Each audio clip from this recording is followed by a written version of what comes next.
It's a great day to be alive. And it's also a great day to read a book. Let's read one of my favorites, The Velveteen Rabbit. When I was a little girl, I used to read this book all the time. It was my favorite book. I remember when I first read it, it made me feel a little sad. And at the ending, it made me feel really happy. So let's get started. The Velveteen Rabbit, or How Toys Become Real. There once was a Velveteen Rabbit, and in the beginning, he was really splendid. He was fat and bunchy, as a rabbit should be. His coat was spotted brown and white, and he had real thread whiskers.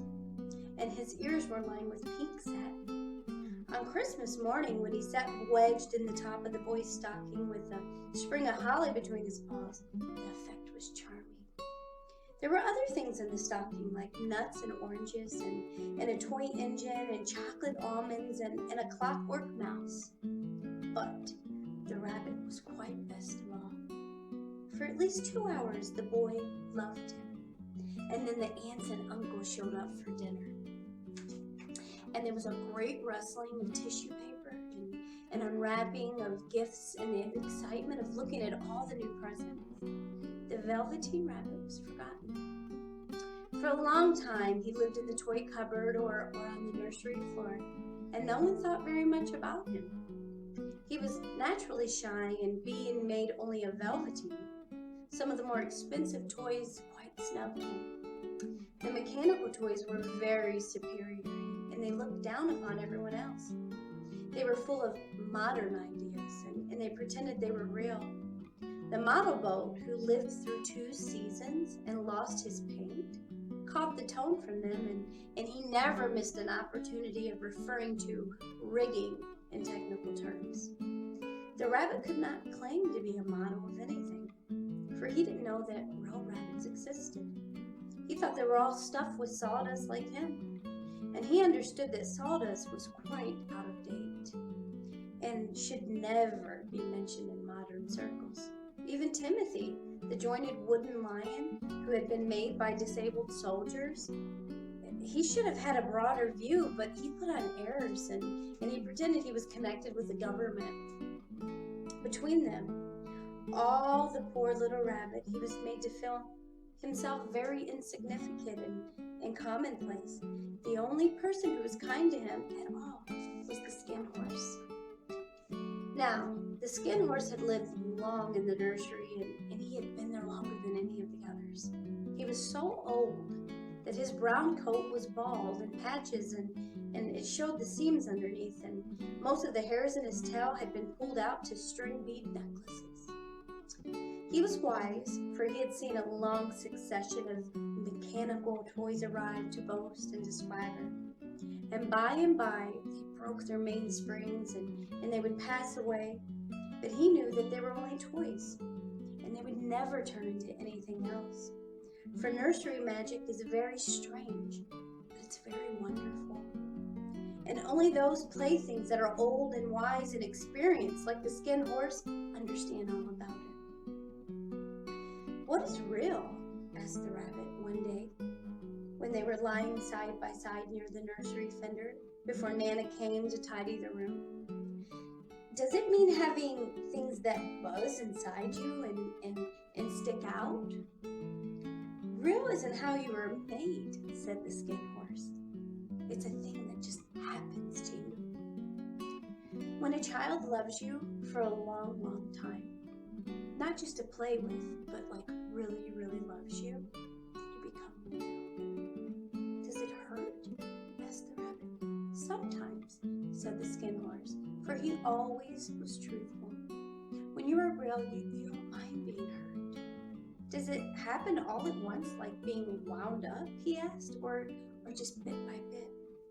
"It doesn't happen all at once," said the skin horse. You just become. It takes a long time. That's why it doesn't often happen to people who break easily, or people who have sharp edges, or if you have to be carefully kept. Generally, by the time you're real, most of your hair has been loved off, and your eyes, they drop out of your head, and you get loose in the joints, and you're very shabby. But these things don't matter at all, because once you're real, you can't be ugly, except to people who don't understand. I suppose you are real, said the rabbit, and then he wished he had not said it, for he thought the Skin Horse might be sensitive. But the Skin Horse only smiled. The boy's uncle made me real, he said. That was a great many years ago, but once you're real, you can't become unreal again. It lasts for always. The rabbit sighed. He thought it would be a long time before this magic called real happened to him. He longed to become real, to know what it felt like, and yet the ideas of growing shabby and losing his eyes and whisker was rather sad. He wished that he could become it without these uncomfortable things happening to him. There was a person called Nana who ruled the nursery. Sometimes she took no notice of the playthings lying about, and sometimes for no reason whatever, she went swooping about like a great wind, and she hustled them away in the cupboards. She called this tidying up. And the playthings all hated it, especially the tin ones. The rabbit didn't mind it so much, for wherever he was thrown, he came down soft. One evening, when the boy was going to bed, he couldn't find the china dog that always slept with him. Nana was in a hurry, and it was too much trouble to hunt for that china dog at bedtime. So she simply looked about, and seeing that the toy cupboard door stood open, she made a swoop. Here, she said, take your old bunny. He'll do to sleep with you. And she dragged the rabbit out one ear and put him in the boy's arms. That night, and for many nights after, the Velveteen Rabbit slept in the boy's bed. At first he found it rather uncomfortable, for the boy hugged him very tight, and sometimes he rolled over him. And sometimes he pushed him so far under the pillow that the rabbit could barely breathe. And he missed, too, those long moonlight hours in the nursery when all the house was silent, and his talks with the Skin Horse. But very soon he grew to like him, for the boy used to talk to him, and he made nice tunnels for him under the bedcloths that he said looked like burrows, like the real rabbits. And they had splendid games together in whispers, and Nana had gone away to her supper and left the nightlight burning on the mantelpiece. And when the boy dropped off to sleep, the rabbit would snuggle down close under his little warm chin and dream, when the boy's hands clasped around him all night long. And so time went on, and the little rabbit was very happy, so happy that he never noticed his beautiful velvet was getting shabbier and shabbier. And his tail, it was coming unsewn, and all the pink rubbed off his nose where the boy had kissed him. Spring came, and they had long days in the garden, for wherever the boy went, the rabbit went too. He had rides in the wheelbarrow and picnics in the grass, and lovely fairy huts built for him under the raspberry cane behind the flower border. And once, when the boy was called away suddenly to go out to tea, the rabbit was left out on the lawn until long after dusk. And Nana had to come and look for him with the candle, because the boy couldn't go to sleep unless he was there. He was wet through with the dew and quite earthy from diving into the burrows the boy had made him, and in the flower bed, and Nana grumbled as she rubbed him off with a corner of her apron. You must have your own bunny, she said. Fancy all that fuss just for a toy. The boy sat up in the bed and stretched out his hands. Give me my bunny, he said. You mustn't say that. He isn't a toy, he's real. When the little rabbit heard that he was happy, for he knew what the Skin Horse had said was true at last. He isn't a toy, he's real. The nursery magic had happened to him, and he was a toy no longer. He was real. The boy himself had said it. That night, he was almost too happy to sleep, and so much love stirred in his little sawdust eyes, and in his little sawdust heart, he felt that it would almost burst. And his boot-button eyes that had long ago lost their polish, they came a look of wisdom and beauty, so that even Nana noticed the next morning when she picked him up and said, "I declare if that old bunny hasn't got quite a knowing expression." Oh, that was a wonderful summer. Near the house where they lived, there was wood, and in the long June evenings, the boys liked to go there and tea to play. He looked to the Velveteen Rabbit with him. He took him with him, and before he wandered off to pick flowers and play, he would made the little nest somewhere among the bracken where he would be quite cozy, for he was a kind-hearted little boy, and he liked the bunny to be comfortable. One evening, while the rabbit was lying there alone, watching the ants that ran to and fro, between his velveteen paws in the grass, he saw two strange beings creep out of the tall bracken near him. They were rabbits, like him, but quite furry and brand new. They must have been very well made, for their seams didn't show at all.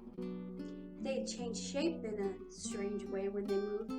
One minute they were long and thin, and then the next minute they were fat and bunchy, instead of always staying the same as like he did. Their feet patted softly on the ground, and they crept quite close to him, twitching their noses, while the rabbit stared hard to see which side the clockwork stuck out. For he knew that people who jump generally have something to wind them up, but he couldn't see it. They were evidently a new kind of rabbit altogether. They stared at him, and the little rabbit stared back, and all the time their noses twitched. They stared at him, and the little rabbit stared back, and "Why don't you get up and play with us?" one of them asked. "I don't feel like it," said the rabbit, for he didn't want to explain that he had no clockwork. "Ho," said the furry rabbit, "it's as easy as anything." And he gave a big hop sideways, and he stood on his hind legs. "I don't believe you can," he said. "I can," said the little rabbit. "I can jump higher than anything." He meant when the boy threw him, but of course he didn't say that. "Can you hop on your hind legs?" asked the furry rabbit. That was a dreadful question, for the Velveteen Rabbit had no hind legs. The back of him was made all in one piece like a pincushion. He sat still in the bracken and hoped that the other rabbits wouldn't even notice. "I don't want to," he said again. But the wild rabbits had very sharp eyes, and this one stretched out his long neck, and he looked. "He hasn't got any hind legs," he called out. "Fancy a rabbit without any hind legs?" And he began to laugh. "I have," cried the little rabbit. "I have got hind legs. I'm sitting on them." "Then stretch them out and show me like this," said the wild rabbit. And he began to whirl around and dance till the little rabbit got quite dizzy. "I don't like dancing," he said. "I'd rather just sit still." But all the while he was longing to dance, for a funny new tickly feeling ran through him, and he felt he would give anything in the world just to be able to jump about like these rabbits did. The strange rabbit stopped dancing and came quite close. He came so close this time that his long whiskers, they brushed the Velveteen Rabbit's ears. And then he wrinkled his nose suddenly and flattened his ears and jumped backwards. "He doesn't smell right," he exclaimed. "He isn't a rabbit at all. He isn't real." "But I am real," said the little rabbit. "I am real. The boy said so, and he nearly began to cry." Just then, there was a sound of footsteps, and the boy ran past near them, and with the stamp of his feet and a flash of his white tail, the two strange rabbits disappeared. "Come back and play with me," said the little rabbit. "Oh, do come back. I know I'm real." But there was no answer. Only the little ants ran to and fro, and the bracken swayed gently where the two strangers had passed. The Velveteen Rabbit was all alone. "Oh dear," he thought. "Why did they run away like that? Why couldn't they just stop and talk to me?" For a long time he lay very still, watching the bracken and hoping that they would come back. But they never returned. And presently the sun sank lower, and the little white moths fluttered out, and the boy came and carried him home. Weeks passed, and the little rabbit grew very old and shabby, but the boy loved him. just as much. He loved him so hard that he loved all the whiskers off and the pink lining to his ears turned gray and his brown spots faded. He even began to lose his shape, and he scarcely looked like a rabbit anymore, except to the boy. To him, he was always beautiful. That was all that the little boy cared about. He didn't mind how he looked to other people because the nursery magic had become real. It made him real. And when you are real, shabbiness doesn't matter. And then one day, the boy was ill, and his face grew very flushed. And he talked in his sleep, and his little body was so hot that it burned the rabbit when he held him close. Strange people came and went in the nursery, and the light burned all night. And through it all, the little Velveteen Rabbit lay there, hidden from sight under the bedclothes, and he never stirred, for he was afraid that if they found them, someone might take him away. And he knew that the boy needed him. It was a long, weary time, for the boy was too ill to play, and the little rabbit found it rather dull with nothing to do all day long. But he snuggled down patiently, and he looked forward to the time when the boy should be well again. And they would go out in the garden amongst the flowers and the butterflies, and they would play splendid games in the raspberry thicket like they used to do. All sorts of delightful things he planned. And while the boy lay half asleep, he crept close to the pillow. And he whispered in his ear. And presently the fever turned and the boy got better. He was able to sit up in the bed and look at picture books while the little rabbit cuddled close at his side. And one day they let him get up and get dressed. It was a bright sunny morning, and the window stood wide open, and they carried the boy out to the balcony, wrapped in his shawl. And the little rabbit lay tangled up among the bedclothes thinking. The boy was going to the seaside tomorrow. Everything was arranged, and now it only remained to carry out the doctor's orders. They talked about it all while the little rabbit lay underneath the bedclothes with just his head peeping out and listened. The room was to be disinfected, and all the books and the toys that the boy had played with must be burnt. Thought the little rabbit. Tomorrow we should go to the seaside. For the boy had often talked of the seaside, and he wanted very much to see big waves coming in and tiny crabs and the sand castles. Just then, Nana caught sight of him. "How about this old bunny?" she asked. "That," said the doctor, "why, it's a mess of scarlet fever germs. Burn it at once." "What? Nonsense. Get him a new one. He mustn't have that one anymore."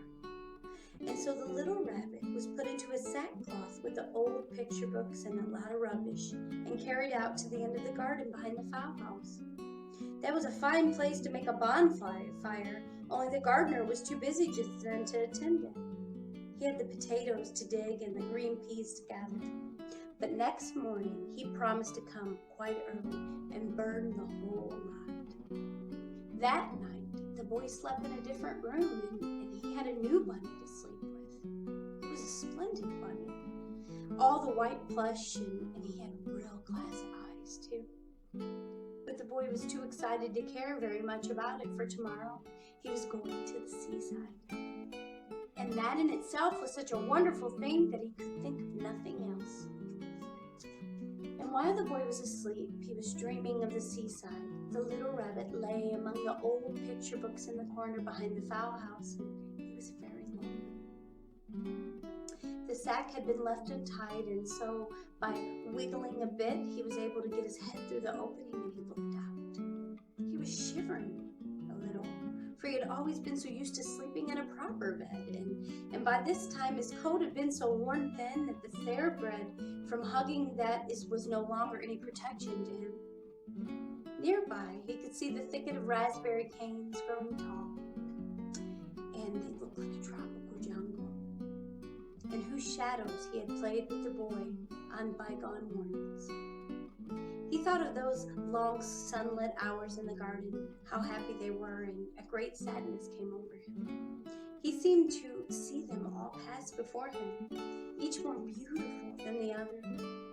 The fairy huts and the flower bed, the quiet evenings in the woods when he lay in the bracken, and the little ants read over his paws. The wonderful day when he first knew that he was real. He thought of the skin horse so wise and gentle in all that he had told him. Of what use was it to be loved and lose one's beauty and become real, if it all ended like this? And a tear, a real tear, trickled down his little shabby velvety nose, and it fell to the ground.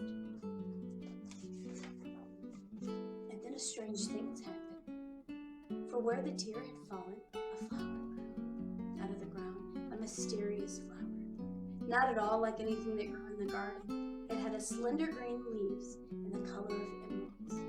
And in the center of the leaves, a blossom, like a golden cup. It was so beautiful that the little rabbit forgot to cry and just lay there watching it. And presently the blossom opened, and out of there stepped a fairy. She was quite the loveliest fairy in the whole world. Her dress was of pearl and dewdrops, and there were flowers round her neck and her hair, and her face was the most perfect flower of all. And she came close to the little rabbit and gathered him up in her arms, and she kissed him on his velveteen nose that was all damp from crying. "Little rabbit," she said, "don't you know who I am?" The rabbit looked up at her, and he seemed to think that he had seen her face before, but he couldn't think where. "I'm the nursery magic fairy," she said. "I take care of all the playthings that the children have loved. When they are old and worn out, and the children don't need them anymore, then I come and take them away with me, and I turn them into real." "Wasn't I real before?" asked the little rabbit. "You were real to the boy," the fairy said, "because he loved you. Now you shall be real to everyone." And she held the little rabbit close in her arms, and she flew into the wood. It was light out now, for the moon had risen. All the forest was beautiful, and the frogs and the bracken, the wild rabbits danced with their shadows on the velveteen grass. But when they saw the fairy, they all stopped dancing, and they stood round in a ring to stare at her.